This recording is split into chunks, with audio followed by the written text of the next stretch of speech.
si je parle pas de moi à l'autre, y a aucune chance que ça fasse évoluer la relation. Et des fois, je m'enferme à l'intérieur de moi-même pour rien. Je me suis marié par courtoisie, parce que je savais pas dire non, alors qu'au fond de moi, j'en avais pas envie, et cette relation, elle me faisait pas du bien, et elle m'épanouissait pas du tout. Mais je l'ai quand même fait, et ensuite, je l'ai très mal vécu.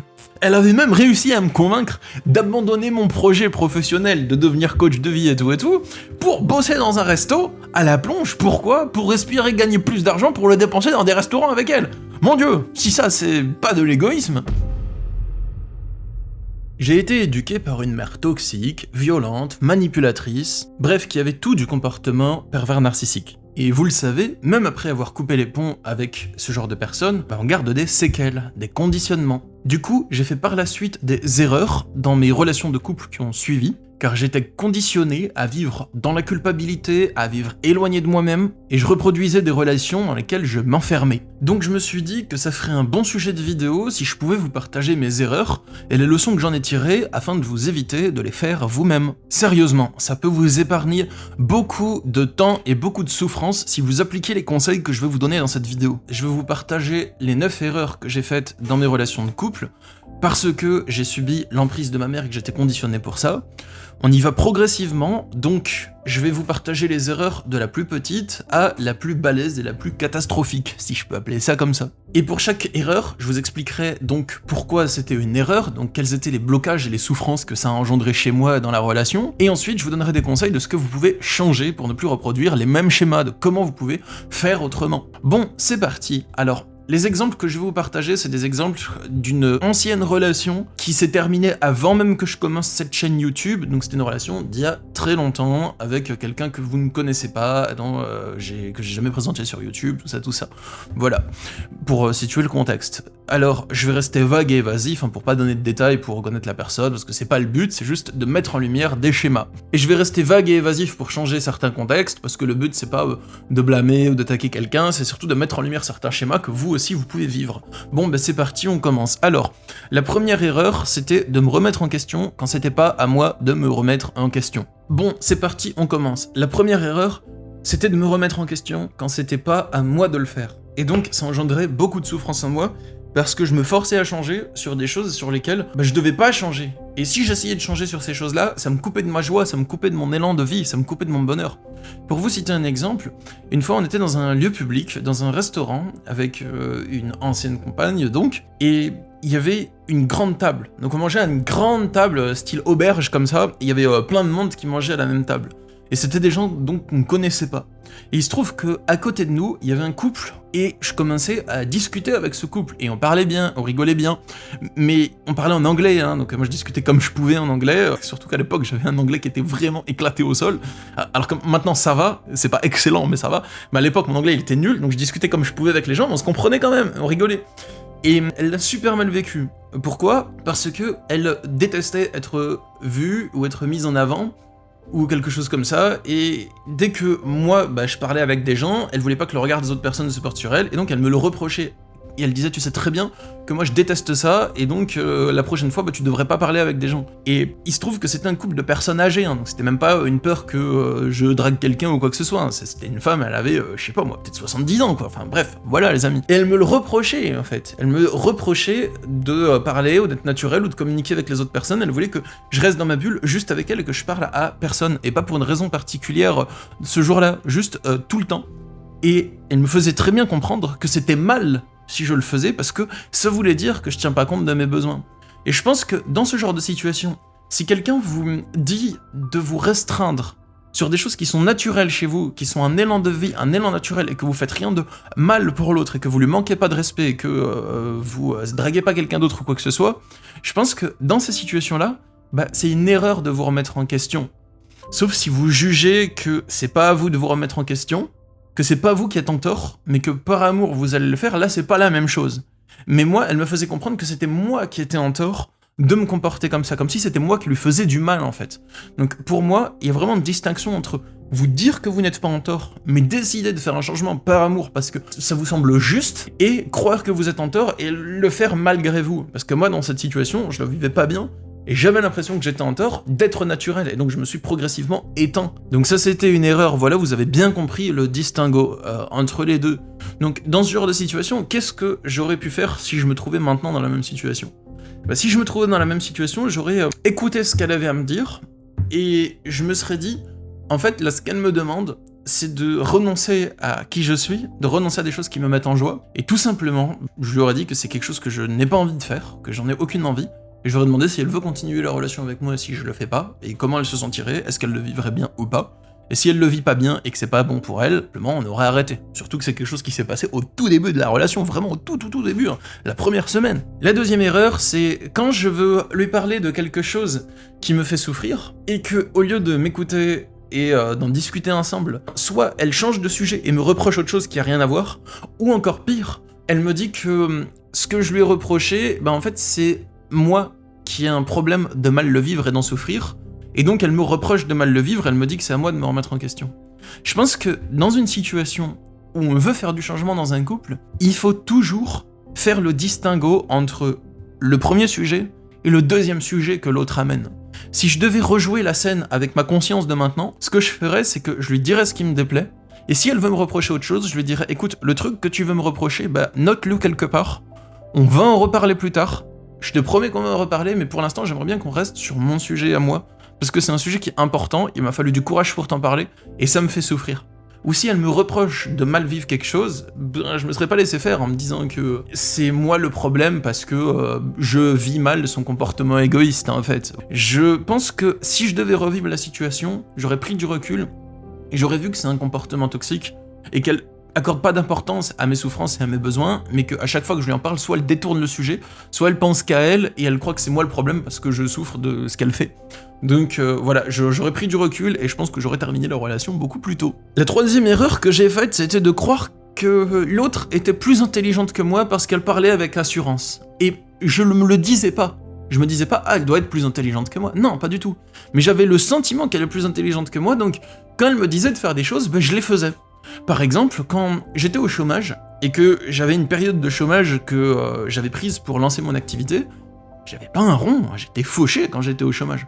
Et elle me disait de dépenser mon argent dans des restaurants ou des trucs futiles avec elle. Et elle boudait quand je le faisais pas. Et je finissais tous les mois à découvert, à la limite de ranger mon découvert, alors que c'est pas dans mes habitudes d'être à découvert, en fait je fais toujours attention à économiser. Et j'avais l'impression qu'elle savait ce qu'elle faisait, et qu'elle faisait attention, et qu'elle avait un plan. Parce que je lui ai dit que j'avais pas beaucoup d'argent, je lui ai dit combien il me restait, et je lui ai dit combien il me fallait par mois. Et je me disais, si malgré ça, elle me dit de dépenser mon argent, c'est peut-être qu'elle sait ce qu'elle fait. Et j'avais l'impression qu'elle savait ce qu'elle faisait quand elle me disait de faire de la merde, concrètement. Alors qu'en fait, elle en avait juste rien à foutre de mon argent, de mes finances et de mon découvert. Si elle me disait de dépenser mon argent, c'est pas parce qu'elle avait un plan, c'est parce qu'elle s'en foutait de mon bien-être financier. Donc, j'ai vu qu'il y a une étude qui dit qu'il y a beaucoup de partenaires de couple qui considèrent que leur conjoint est plus intelligent qu'eux, et qui ont l'impression d'être moins intelligents que leur conjoint. Et dans cette même étude, ils ont d'abord fait un sondage, je retrouve plus le titre de l'étude, mais vous le trouvez en cherchant sur internet, ils ont fait un sondage en demandant, est-ce que vous avez l'impression que c'est vous ou votre conjoint le plus intelligent ? Et la plupart des gens disaient, c'est mon conjoint. Et en fait, ils ont fait un test, et ils ont vu que la plupart des gens qui croyaient que leur conjoint était plus intelligent qu'eux, avaient en réalité un QI plus élevé que celui de leur conjoint.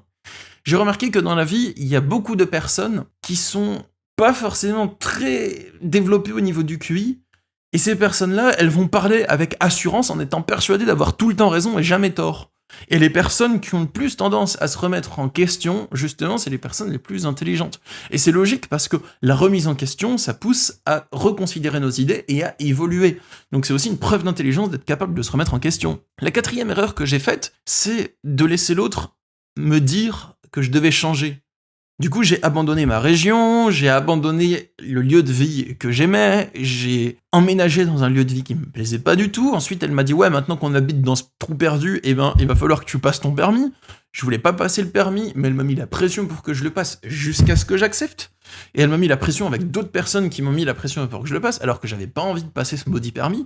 J'ai fini par accepter, mais au final, j'ai divorcé avant, et j'ai toujours pas passé mon permis. Eh oui, les amis, je n'ai toujours pas mon permis, je n'ai jamais conduit, je n'ai jamais mis mes fesses sur le siège avant d'une voiture en touchant le volant et les pédales. Victoire! Elle avait même réussi à me convaincre d'abandonner mon projet professionnel de devenir coach de vie et tout, pour bosser dans un resto à la plonge. Pourquoi? Pour respirer, gagner plus d'argent pour le dépenser dans des restaurants avec elle.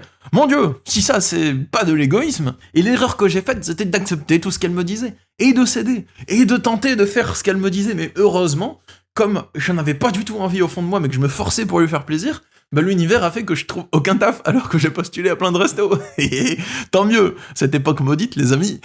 La 5e erreur que j'ai faite, et que vous pouvez... Là, on avance, hein, ça s'intensifie, les amis. On va dans les erreurs de plus en plus grandes. Et que vous pouvez ne pas reproduire, c'est ne pas communiquer sur ce que je veux vraiment. Sur mes besoins profonds. Ne pas être à l'écoute de mes besoins et ne pas en parler à l'autre. Et garder tout ça pour moi. Et d'intérioriser mes questions et mes peurs, alors que ça fait pas du tout avancer les choses. Et des fois, j'ai fait ça dans des relations où l'autre n'y était pour rien, même quand j'étais en relation avec quelqu'un de très gentil. Mais j'étais pas à l'écoute de moi-même et je parlais pas de mes besoins et de ce qui me faisait vraiment vibrer. Je me connaissais pas et je manifestais pas mes besoins, je les exprimais pas à l'autre en fait. Et pourquoi c'est une erreur? C'est parce que si je parle pas de moi à l'autre, il y a aucune chance que ça fasse évoluer la relation. Et des fois, je m'enferme à l'intérieur de moi-même pour rien, alors que l'autre est gentil et pourrait accueillir mes besoins. Mais elle le fait pas parce que, simplement, j'en parle pas. Donc c'est une erreur, je pense, de garder tout au fond de soi, parce que on va intérioriser la relation, on va s'empêcher de rayonner, s'empêcher de s'épanouir. Donc moi, ce que je vous encourage, c'est pas de faire des trucs qui sont malsains pour la relation, d'accord? Mais juste d'être à l'écoute de soi, d'en parler à l'autre et de recueillir son avis, simplement. Ça ne fait rien de mal à l'autre, en fait, de faire ça. La 6e erreur, c'était de me dire que j'étais heureux dans la relation, alors que j'étais pas heureux dans la relation. C'est-à-dire, je me disais, oui, je suis heureux dans mon couple, c'est un bon couple, tout va bien. Alors que non, en fait, c'était une relation qui a été toxique pour moi, avec quelqu'un qui était tout le temps en colère, tout le temps de mauvaise humeur, qui râlait tout le temps, qui me faisait que des reproches, qui passait jamais aucun bon moment avec moi, qui voyait rien de bien de ce qu'il y avait en moi. Et en fait, ça va pas. Donc, c'est important de regarder les choses en face. Je pense que l'erreur que j'ai faite, c'était d'être dans une sorte d'illusion, où je me disais, c'est bien, c'est cool, c'est comme il faut. Alors qu'au fond, j'étais pas épanoui, et en fait, la réalité, elle a fini par percer les ténèbres de mon illusion, et ça m'a fait un choc quand je l'ai constaté. Les amis, je vais vous partager les 3 dernières erreurs. Avant ça, si vous souhaitez avoir mon accompagnement personnalisé, vous le savez, il y a le lien dans la description pour réserver directement une consultation avec moi. Pour avancer, pour faire face à des problèmes dans votre vie sur lesquels vous stagnez, vous bloquez, vous avez du mal à avancer, si vous souhaitez avoir de la clarté, un accompagnement, des réponses, des idées d'action pour avancer. Et aussi, abonnez-vous à cette chaîne YouTube pour bénéficier de mes prochaines vidéos, de mes prochains super conseils balèzes. Sur ce, passons au dernier point. La 7e erreur, c'était que je me suis marié par courtoisie, parce que je savais pas dire non, alors qu'au fond de moi, j'en avais pas envie, et cette relation, elle me faisait pas du bien, et elle m'épanouissait pas du tout. Mais je l'ai quand même fait, et ensuite, je l'ai très mal vécu. Bon, c'était pas horrible non plus, hein, mais c'était quand même une relation qui était toxique pour moi. Et heureusement, ça s'est bien terminé. Le divorce était facile, ça s'est fait rapidement, sans problème, à l'amiable. Mais je crois aussi que c'est parce que j'avais pas un rond et que j'étais complètement fauché à cette époque. Donc je pense qu'elle avait pas d'intérêt à essayer de faire des histoires pour le partage des biens ou quoi que ce soit. Parce que sinon c'est elle qui aurait perdu, voilà. Donc je dis on fait à l'amiable, oui, on paye l'avocat le moins cher le plus rapidement possible, oui. Et en quelques mois c'était plié. Mais bon, il y a d'autres personnes qui malheureusement vivent des divorces, qui les mettent sur la paille, qui se font fumer au divorce. Comme Paul McCartney, je crois qu'il s'est fait fumer dans son divorce, qu'il a perdu des millions. Et le pire des divorces, je crois que c'est celui du catcheur Hulk Hogan. Mais il a perdu des dizaines de millions de dollars dans son divorce, mais il s'est fait fumer, il s'est fait siphonner à l'os. Et heureusement, après, il a réussi à regagner sa fortune, hein, mais sinon, son ex-meuf, elle l'a tué, elle a siphonné ses comptes en banque, ses actifs, tout ça. Enfin, le pauvre, hein, franchement. Hulk Hogan, c'est pas un ange non plus, mais bon, c'est pas le pire des types non plus. La 8e erreur que j'ai commise, c'était de rester dans des relations par culpabilité. C'est-à-dire, je restais en couple alors que j'étais pas heureux, juste par peur de faire du mal à l'autre. Par peur qu'elle le prenne mal, par peur qu'elle en souffre trop de cette relation qui se termine. Et c'était pas du tout parce que j'étais égocentrique et que je croyais qu'elle pourrait pas vivre sans moi parce que je suis indispensable. Oh là là, non, pas du tout. C'était un truc qui me faisait du mal. Je me forçais, j'avais l'impression qu'elle en souffrirait. Et l'expérience m'a prouvé que c'était le cas parce que c'était des personnes qui le prenaient super mal et qui en souffraient beaucoup quand j'annonçais la rupture. Bon, c'est normal, enfin, y a pas de souci. Mais voilà, en tout cas, je me sacrifiais. Et je trouve que c'est pas bien pour moi non plus parce que la culpabilité, s'il y a que ça, c'est jamais une raison pour rester en couple. Si c'est juste la culpabilité qui vous maintient dans le couple, hein, s'il y a d'autres choses, pourquoi pas.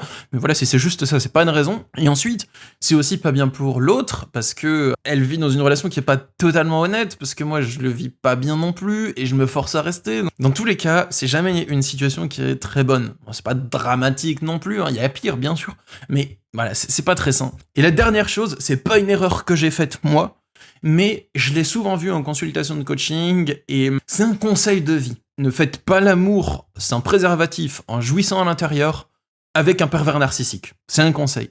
Parce que, qu'est-ce qui peut se passer? Déjà, un pervers narcissique, ça trompe souvent, donc on ne sait jamais ce qui s'est passé, hein. Peut-être il y a des maladies, peut-être il y a du sida, des choses comme ça, et aussi, il y a des bébés qui peuvent arriver, et si vous avez un enfant avec un pervers narcissique, c'est la vie, l'enfant c'est une belle personne, et vous vivez avec, et ensuite vous évoluez avec, voilà, ça vous enrichit, cette expérience, ça vous pousse à vous dépasser, à grandir, et pour l'enfant aussi, c'est un être vivant, il est là, on l'accueille, on vit avec lui, mais si vous avez le choix avant que ça se produise, peut-être que faire un enfant avec un pervers narcissique, c'est pas la personne la plus stratégique si vous souhaitez fonder une famille, parce que c'est quelqu'un qui va vous faire du mal, en fait, et je vois beaucoup de personnes qui ont un enfant avec un pervers narcissique et qui en souffrent. Donc s'il est là, c'est une belle expérience de vie et vous évoluez avec. Si vous avez le choix, mon conseil c'est de se protéger quand vous avez des rapports. Voilà. Et de faire attention qu'il trouve pas la capote ou qu'elle ne trouve pas la capote, parce que les pervers narcissiques, ils peuvent faire ce genre de choses pour manipuler. Hein. Si je dis ça, c'est parce que c'est des choses que j'ai déjà vues en consultation, donc faites attention à ça. Si vous, mettez une deuxième capote sur la première, voilà, si vous êtes une femme, je sais pas, mettez un préservatif pour femme ou une contraception. Après, c'est juste un conseil, vous en faites ce que vous voulez, vous pouvez ne pas prendre mon conseil, vous faites comme vous voulez les amis, il n'y a pas de jugement dans ce que je dis, mais au cas où ça peut servir, on n'est jamais trop prudent, voilà. Alors en guise de conclusion de cette vidéo, je dirais que c'est pas des erreurs que j'ai faites vraiment, dans le sens où j'en ai tiré des leçons, j'ai grandi avec ça, j'ai évolué grâce à tout ce que j'ai vécu dans ma vie. Donc je regrette pas ce que j'ai vécu parce que grâce à ça, j'ai pu avoir mes prises de conscience, j'ai pu souffrir et la souffrance a pu me pousser à chercher en moi les solutions.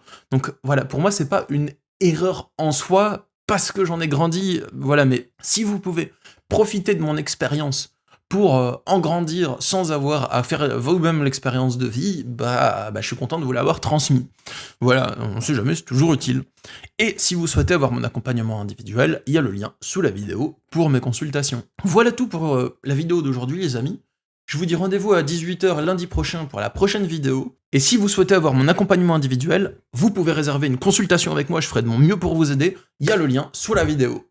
Voilà tout pour la vidéo du jour les amis. Je vous souhaite une bonne journée ou une bonne soirée, je vous envoie de la force, de la paix et du courage. Et rendez-vous lundi prochain à 18h pour la prochaine vidéo. Au revoir.